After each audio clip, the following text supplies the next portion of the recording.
Cultivo de camu camu.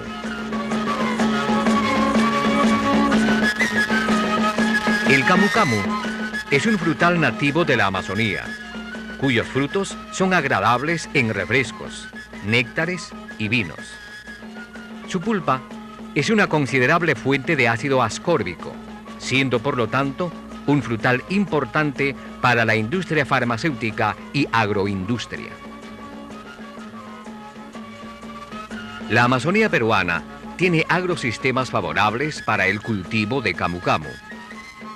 Actualmente se cuenta con plantaciones naturales que abarcan entre 200 y 300 hectáreas, con una producción promedio de 3.7 a 11.1 toneladas por hectárea, la que no es suficiente para abastecer la demanda del mercado exterior. Gran parte de la producción está orientada a la exportación de pulpa a países como Francia y Japón. La producción actual no cubre la demanda por algunos problemas que tiene el agricultor, como son empleo de semillas de baja calidad, desconocimiento de la forma correcta de siembra, teniendo plantas con baja producción. Tampoco tienen cuidado al momento de la cosecha y en el manipuleo de los frutos, produciendo pérdidas. Instalación de pequeñas áreas por no contar con capital necesario. Falta de asesoramiento técnico por parte de entidades públicas y privadas.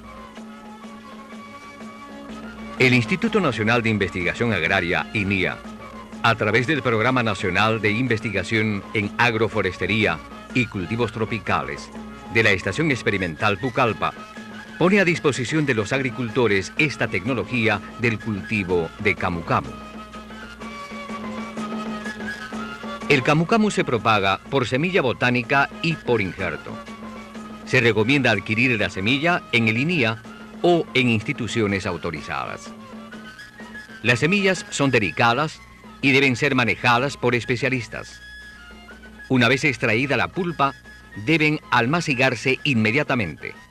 De lo contrario, se guardan en un recipiente con agua, cambiándola todos los días. Para instalar una hectárea de camu camu, necesitamos 2 kilos de semillas que nos darán 2.000 plantitas. La semilla debe sembrarse en camas almacigueras de 1 metro cuadrado. Estas se preparan a 10 centímetros de profundidad y se rellena con acerrín fresco. Las semillas se colocan tratando de que no quede una sobre otra y se cubre con una capa de acerrín de 1 centímetro. El riego debe ser permanente y uniforme. El almácigo también se puede hacer en recipientes de madera, baldes de plástico u otros envases, usándose el mismo sustrato. Se debe colocar un tinglado para proteger el almácigo de la lluvia y del fuerte sol. La germinación ocurre a los 12 días, prolongándose hasta los 50 o más. A un mes de iniciada la germinación, el tinglado se retira poco a poco hasta dejar las plantitas libres al medio ambiente. Cuando tengan 10 centímetros de altura y de 6 a 8 hojitas, se trasladan a los viveros. El vivero debe estar cerca a una fuente de agua para el riego constante. Las camas se construyen en forma de pozas a bajo relieve.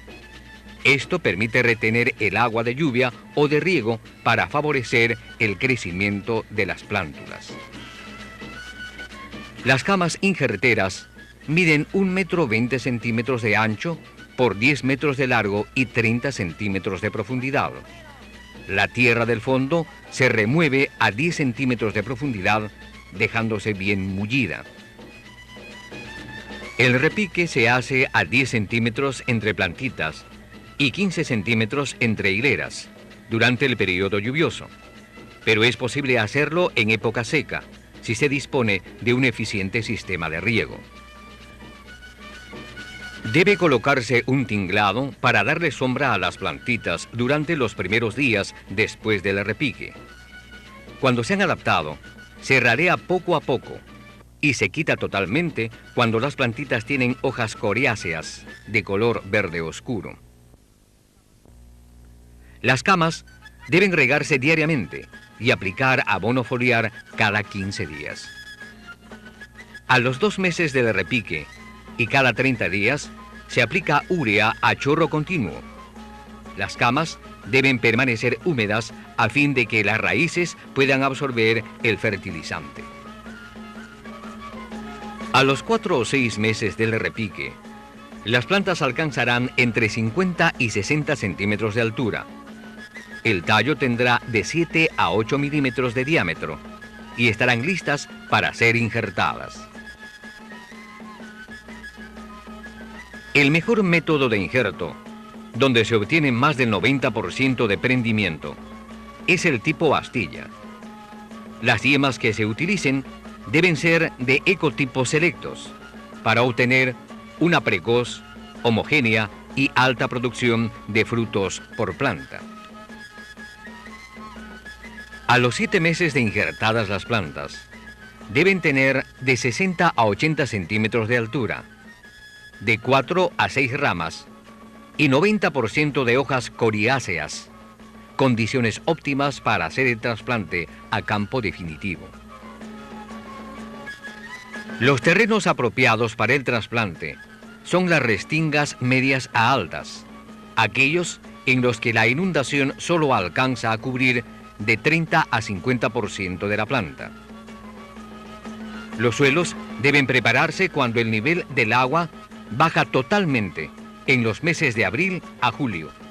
Si el terreno es purma, se realiza el rozo, tumba y rejunte. Los hoyos para el trasplante deben tener 30 centímetros de largo por 30 centímetros de ancho y 30 centímetros de profundidad.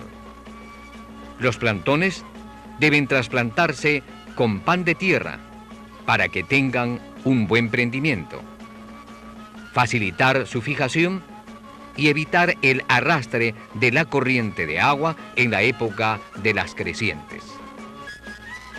El distanciamiento es de 4 metros entre hileras y 3 metros entre plantas, totalizando 833 plantas por hectárea. El control de malezas puede ser manual, recomendándose hacer de 3 a 4 deshiervos por año. Químico, empleando herbicidas selectivos. Se puede hacer 4 veces al año, dependiendo de las exigencias del cultivo. La plaga más perjudicial es la hormiga cortadora, que ataca plantas jóvenes y adultas, defoliándolas. Se controla colocando cebos envenenados como Mirex en la entrada principal del nido y en el camino. El piojo saltador, que ocasiona daños en las hojas picando y chupando la savia en el envés, enrollándolas y produciendo su marchitamiento. La enfermedad más importante es la muerte regresiva. Cuando aparece hay que sacar la planta, quemarla, remover el suelo donde estuvo y aplicar cal. A los 30 días se puede hacer el recalce en el mismo hoyo. Se recomienda asociar el camu camu con cultivos anuales como el maíz, arroz, maní, caupí y hortalizas. Se pueden hacer hasta el tercer año después del trasplante. La cosecha en plantas injertadas se inicia a partir del tercer año después del trasplante, cuando los frutos adquieren la coloración verde con pintas granates. Así resisten el manipuleo, embalaje y el transporte. La cosecha en los meses de enero a mayo, época de mayor producción, se realiza en forma manual, mediante el empleo de canoas. En las cosechas que se realizan de octubre a diciembre, se utilizan mantas que se colocan al pie de la planta para hacer caer los frutos. El embalaje se hace en canastas o cajones de madera, con capacidad de 10 kilos. La medida de los cajones puede ser de 26 centímetros de ancho, 42 centímetros de largo y 15 centímetros de alto, con 1 centímetro de abertura entre las tablas para aireación. Esto evita el deterioro durante el transporte. De los frutos es extraída la pulpa en forma manual, la que es utilizada para consumo directo, y en forma industrial con fines de exportación.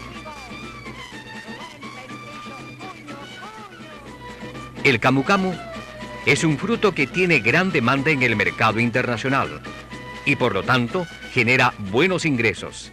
Siguiendo estas recomendaciones tendremos una buena producción.